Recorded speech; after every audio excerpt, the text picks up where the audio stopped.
గుడివాడలో తాను ఓడి కుప్పంలో చంద్రబాబు విజయం సాధిస్తే రాజకీయాల నుంచి తప్పుకోవడమే కాకుండా చంద్రబాబు బూట్లు శుభ్రం చేస్తానని గతంలో సవాల్ విసిరిన మాజీ మంత్రి కొడాలి నాని ఏడాది కాలంగా ఎక్కడ దాక్కున్నారని గుడివాడ ఎమ్మెల్యే వెనిగండ్ల రాము ప్రశ్నించారు.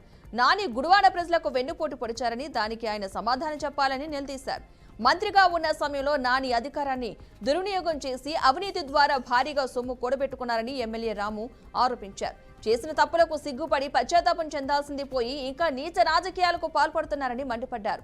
గుడివాడ నియోజకవర్గంలో వైసీపీ నాయకులు సాగించిన అరాచకాలు దుర్మార్గాలకు గత సంవత్సరం ఇదే రోజున ప్రజలు తమ ఓటు ద్వారా సరైన తీర్పు ఇచ్చారని దానికి సిగ్గుతో తలదించుకోవాల్సింది పోయి వెన్నుపోటు దినమంటూ రోడ్ల మీదకి రావడం దారుణమన్నారు. గడిచిన 20 ఏళ్లుగా గుడివాడ శాసనసభ్యుడిగా కొడాలి నాని అవలంబించిన మోసపూరిత వెన్నుపోటు రాజకీయాలకు ఆయన జవాబు చెప్పగలరా అని ఎమ్మెల్యే ప్రశ్నించారు. గతంలో ప్రభుత్వ వ్యవస్థలను పూర్తిగా నిర్వీర్యం చేసి అధికారాన్ని తమ చేతుల్లోకి తీసుకుని ఇప్పుడు రోడ్లెక్కి నాటకాలు ఆడితే ప్రజలు నమ్మే స్థితిలో లేరన్నారు. గుడివాడ నియోజకవర్గంలో తలపెట్టిన అభివృద్ధి కార్యక్రమాలను అడ్డుకోవాలని ప్రయత్నిస్తే సహించేది లేదని హెచ్చరించారు.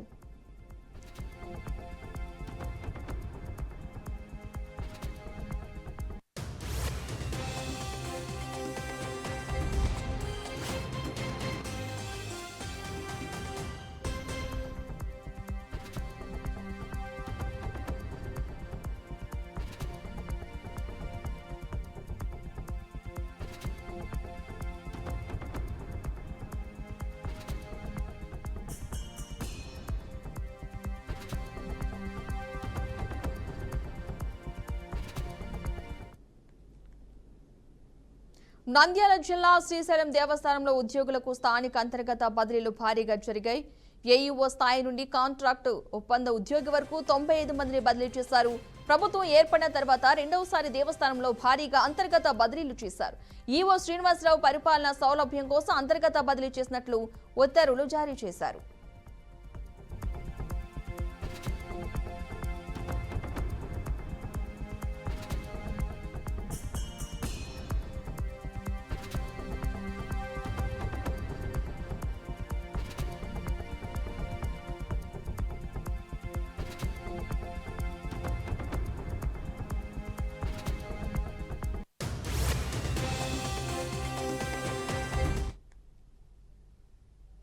నిర్మల్ జిల్లా ఖానాపూర్ మండలంలోని పాత ఎల్లాపూర్లో జరిగిన భూభారతి సదస్సులో అల్లెపు వెంకట్ భూ విక్రయాలపై అధికారులకు ఫిర్యాదు చేయనున్న సందర్భంలో ఖానాపూర్ ఏఎస్ఐ రామచంద్ర ఆయనపై దురుసుగా ప్రవర్తించారు.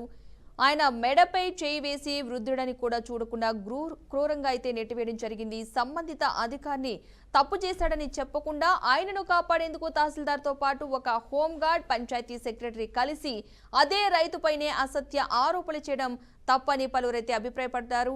కనీస మానవతా విలువలను మరిచి 80 ఏళ్ల వృద్ధుడిని నెట్టివేయడం అమానవీయ చర్యగా ఖండించారు. అధికారుల అసత్యపు ఆరోపణలపై చర్యలు తీసుకోవాలని, సంఘటనపై కూలంకుషంగా విచారణ జరిపి నేరస్తులకు తగిన శిక్ష విధించాలని స్థానికులు డిమాండ్ చేశారు. నా తండ్రి పేరు బక్కన్న. నేను కొన్నోను నేను నా తండ్రి పేరు మీద 3 ఎకరాలు 5వ సర్వే నెంబరు పట్టా చేపించిన. అందులోకి వెళ్ళి 1 ఎకరము వాడు ఒకడు అలిగి నన్ను 1 ఎకరం ఇవ్వమని చెప్పి అంటే 1 ఎకరం పీకని అనుకున్నాం. మా పాలుడు మా చిన్నబాపు సంతకాలు పెట్టినాం. సంతకాలు అవి కుదరలేదు. వాళ్ళది మా అన్నామల పేర్ల మీద పోయిన ఇరాస మీద పోయింది. మంచికి 10 ఎకరం పోయింది. వాళ్ళ మీద ఏం లేదు ఇప్పుడు. అయితే పోయి చూపిస్తే మీ అన్నామల మీద పోయింది, ఇరాస మీద పోయింది అని అంటే వాని మీద కేసేద్దామని చెప్పి సలీంగడు ఉండే తుర్కోడు. అయితే ఆయన మీద పోయి అఖిల్ని మాట్లాడుకుంటే నువ్వు రేపు రాపా అన్నాడు. అప్లికెంట్ బయట నుంచి డైరెక్ట్ లోపలికి వస్తున్నాడు. ఆ టైంలో ఏఎస్ఎస్ఆర్ ఉన్నారు. ఏఎస్ఎస్ఆర్ ప్రెస్ మేడం పిలిచానని వెళ్ళిండ్రు. లోపలికి వచ్చేసరికి అప్లికేషన్ లేదు, ఏం లేదు. డైరెక్ట్ వచ్చేసి పంచాయత్ సెక్రటరీ మీద నువ్వేం చేస్తావురా అనుకుంటూ డోసుగా ప్రవర్తించిండు. మొత్తానికి దగ్గరకు వచ్చేసిండు.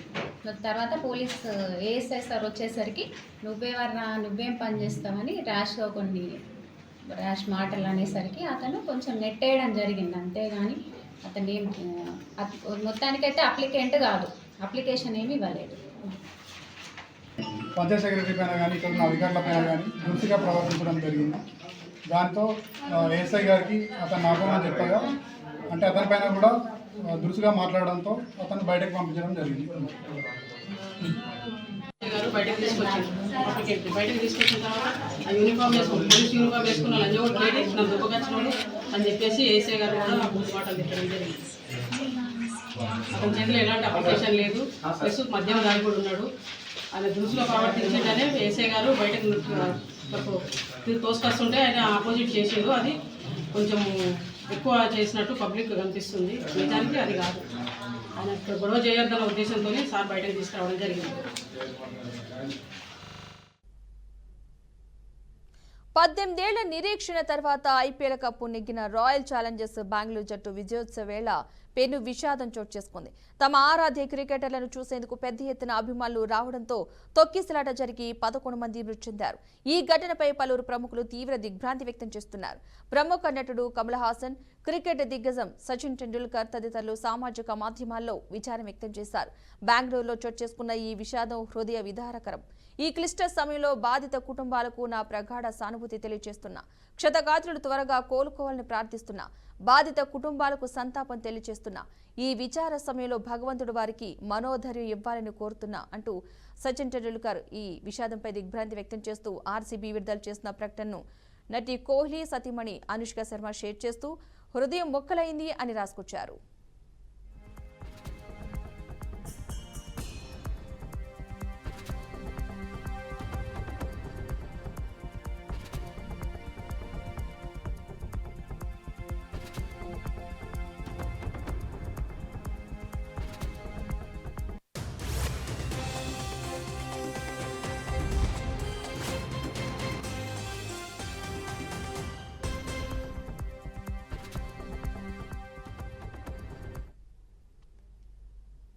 అనంతపురం జిల్లాలో కరోనా కలకలం రేపింది. దేశంలో కరోనా బాధితులు పెరుగుతున్న తరుణంలో జిల్లాలో మొదటి కేసు నమోదైంది.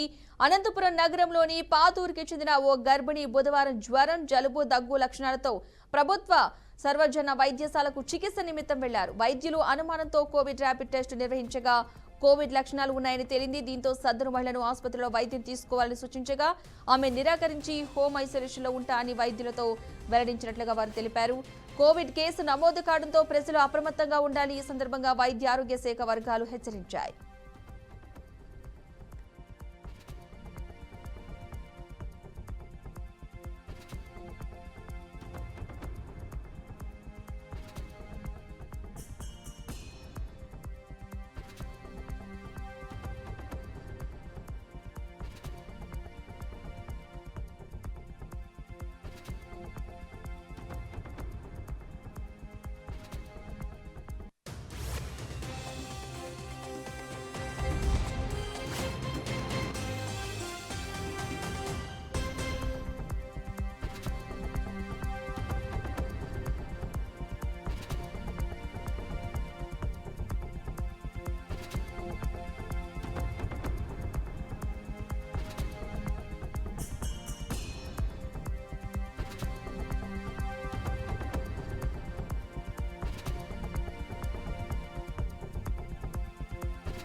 నెల్లూరు జిల్లాలో ఘోర రోడ్డు ప్రమాదం చోటు చేసుకుంది. ఆత్మకూరు మండలం ఏఎస్పేట అడ్డు రోడ్డు వద్ద వేగంగా వస్తున్న కారు ఆటోను ఢీకొట్టింది. వెంకట్రావుపల్లి నుంచి తెల్లపాడుకు వెళ్తున్న కూలీలు ప్రమాదానికి గురయ్యారు. ప్రమాదంలో 2 వ్యక్తులు అక్కడికక్కడే మృతి చెందగా మరో 5గురికి తీవ్ర గాయాలయ్యాయి. క్షతగాతులను స్థానికులు హుటాహుటిన ఆసుపత్రికి తరలించారు.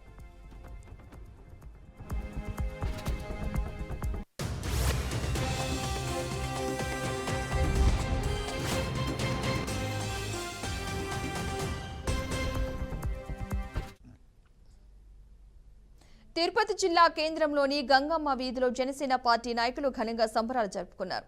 ఎన్డీఏ కూటమి ప్రభుత్వం ఏర్పడి సంవత్సరం పూర్తయిందని ఎమ్మెల్యే శ్రీనివాసులు తెలిపారు. అనంతరం గంగమ్మ వీధిలో ముగ్గుల పోటీలు నిర్వహించారు. ఈ పోటీలను తిరుపతి ఎమ్మెల్యే సతీమణి సత్యవతితో కలిసి పరిశీలించారు. పోటీలో 50 మంది పాల్గొనగా గెలిచిన వారికి ఎమ్మెల్యే శ్రీనివాసులు బహుమతులను అందజేశారు. ఇక అనంతరం భారీగా బాణసంచా కాల్చి సంబరాలు చేసుకున్నట్లుగా ఎమ్మెల్యే తెలిపారు. ఎన్డీఏ కూటమి ప్రభుత్వం ఏర్పాటయి సంవత్సరం రోజులైంది. గత 5 సంవత్సరాల పీడ విరగడైంది. ఈరోజు ఎన్డీఏ కూటమి నాయకులందరూ, ముఖ్యంగా మన డిప్యూటీ సీఎం జనసేన పార్టీ అధ్యక్షులు గౌరవనీయులు పవన్ కళ్యాణ్ గారి నేతృత్వంలో ఈరోజు ఉదయము సంక్రాంతి పండుగ చేసుకోవడం జరిగింది ప్రతి నియోజకవర్గంలో. అదేవిధంగా సాయంకాలం దీపావళి పండుగలు కూడా చేసుకోవడం జరుగుతూ ఉంది. అనేక కార్యక్రమాలు ఈరోజు వివిధ నియోజకవర్గాల్లో ఆంధ్ర రాష్ట్రంలో జరుగుతున్నాయి. ఈ రాష్ట్రానికి 2019 నుంచి 14 వరకు పట్టిన పీడ వదిలింది. ఇది నరకాసురుని వధ ఎలా చేశామో అదేవిధంగా 5 సంవత్సరాల పాలన కూటమి నేతలందరూ రాజకీయ నాయకుల్ని కూడా చేయడం జరిగింది. ముఖ్యంగా నేను చెప్తున్నాను, ఈరోజు రాష్ట్రంలో ఎన్డీఏ కూటమి ఏర్పాటై గౌరవ ముఖ్యమంత్రి నారా చంద్రబాబు నాయుడు గారు, గౌరవ ఉప ముఖ్యమంత్రి కొనిదెల పవన్ కళ్యాణ్ గారు, యువ నాయకుడు లోకేష్ గారు ముగ్గురు కలిసి ఒక పక్క అభివృద్ధి, ఇంకొక పక్క సంక్షేమం ఇవన్నీ సమతుల్యంలో చేసుకొని ముందే వెళ్తున్నారు. సంవత్సరం కాలంలోనే ఇచ్చిన హామీలను కూడా 3 నెరవేర్చారు. ఇంకా 3 కూడా ఈ 3 నెలలు 6 నెలల్లో ఖచ్చితంగా ప్రతి హామీని ప్రతి ఎలక్షన్లో చెప్పిన ప్రతి హామీని తూచా తప్పకుండా అనుభవశాలైన ముఖ్యమంత్రి గారు, చరిష్మా కల్గా నాయకుడు పవన్ కళ్యాణ్ గారు. సంగారెడ్డి జిల్లా పటాన్ చెరువులోని రేషన్ షాపును మెదక్ పార్లమెంటు సభ్యులు రఘునందన్ రావు ఆకస్మికంగా తనిఖీ చేశారు. రేషన్ షాపులో తలెత్తుతున్న సమస్యలపై డీలర్లతో సుదీర్ఘంగా చర్చించారు. ఎంపీ రఘునందన్ రావు సానుకూలంగా స్పందిస్తూ రాష్ట్ర అధ్యక్షుడు నాయకోటి రాజు సమక్షంలో రేషన్ షాపును సందర్శించి తలెత్తుతున్న సమస్యలు అన్నింటిపై సంబంధిత కమిషనర్కు ఫోన్ చేసి వివరించారు. అవసరమైతే రేషన్ డీలర్లను తనతో పాటు తీసుకుని కమిషనర్ను కలుస్తామని హామీ ఇచ్చినట్లు రఘునందన్ రావు తెలిపారు.